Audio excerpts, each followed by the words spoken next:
Good morning, another day, another vlog. Maaga nga pala ako nagising today dahil Sabado ngayon at meron po akong pasok. Yes po, may pasok po ako pero hindi po sa work ha.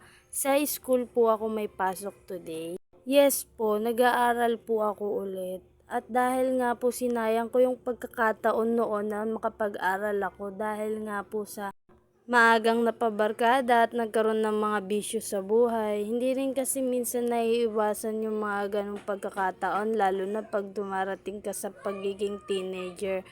At balik nga tayo sa ginagawa ko. Bumili nga pala ako ng aming babaunin ng aking Junaka. Syempre, hindi mawawala yan. At habang nagsasaing ako at nag-asikaso na muna ako ng aking sarili, isusunod ko na kasi ang aking Junakis dahil medyo matagalan kasi itong proseso nito. Ang dami pang unat na ginagawa eh. Ayaw pa talaga niya gumising kasi sobrang antok na antok pa siya. Kung nagtataka nga kayo bakit ko nga pala ginising ang aking Junakis, ay dahil na rin kasi isasama ko po talaga siya sa school. Yes po, sinasama ko po talaga yung Junakis ko sa school dahil nga po is wala po talagang magbabantay sa kanya at ayaw din po niya magpabantay talaga sa ibang tao. Kaya kahit sobrang antok na antok po talaga siya is hindi po talaga siya magpapaiwan at sasama po talaga siya. At habang inaasikaso ko nga ang Junakis ko, may papansin naman dito, sige na lang ang kulit dito sa paligid namin. At grabe naman ang antok ng aking Junakis, oy! At balik nga tayo sa aking storytelling. At kung nagtataka nga kayo is bakit ako bumalik sa pag-aaral ko, yes po, meron po akong dahilan kung bakit po gusto ko po talaga makapagtapos ngayon ng pag-aaral.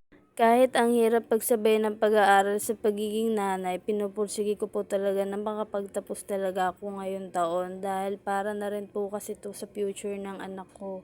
Gusto ko kasi balang araw magkaroon ako ng maayos na trabaho, yung stable job ba. Lalo na sa panahon ngayon, sobrang mahal na ng mga bilihin kaya hindi talaga sasapat ang isa lang nagtatrabaho sa isang pamilya. At andito na nga pala kami sa school at ayan, nagpapaalam na siya sa kanyang papa.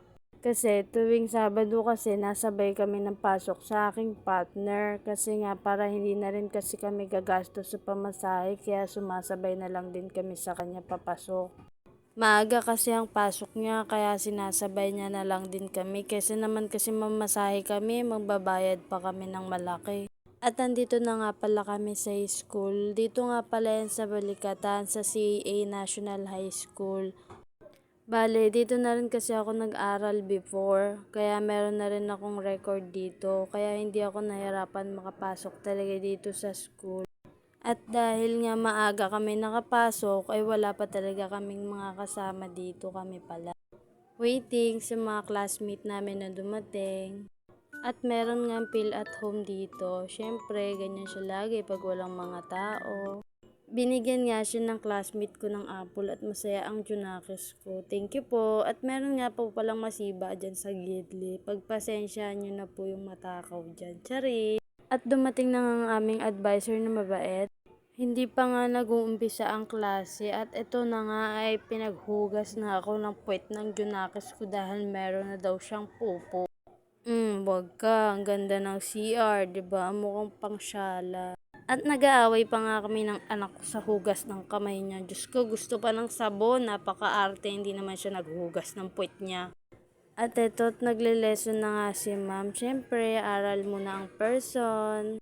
At habang nagle-lesson, meron nga majuletic sa gilid ni ma'am. Dahil tapos na ang aming lesson, lunch break na kami at kanya-kanya na lang talaga ang ginagawa ng mga classmate ko at ang aking Junaki.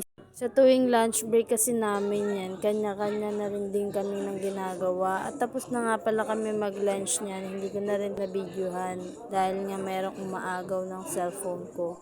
Meanwhile, At ito na nga ang nangyari, Diyos ko, ang Junakis ko. Hindi na naman mapatigil sa kakasayaw dahil meron siyang narinig na tugtog. Ayan, mukha na naman siyang inasinan. At tumigil na nga ang tugtog at ito na siya, geng-geng daw, geng-geng. At natapos na nga ang klase namin ngayong araw at naglilinis na kami para makauwi na rin kami. At dahil nga uwiin na, dito ko na tinatapos ang aking vlog. Sana panoorin niyo po yung vlog ko lagi. Ito nga pala yung mga classmate ko kasabay ko. Charis! Siyempre, hindi naman maglalakad ang Junakis kung lagi nalang ayaw maglakad. Ito nagagalit na gusto na daw niyang umuwi kasi inaantok na siya. O siya, thank you for watching. Bye!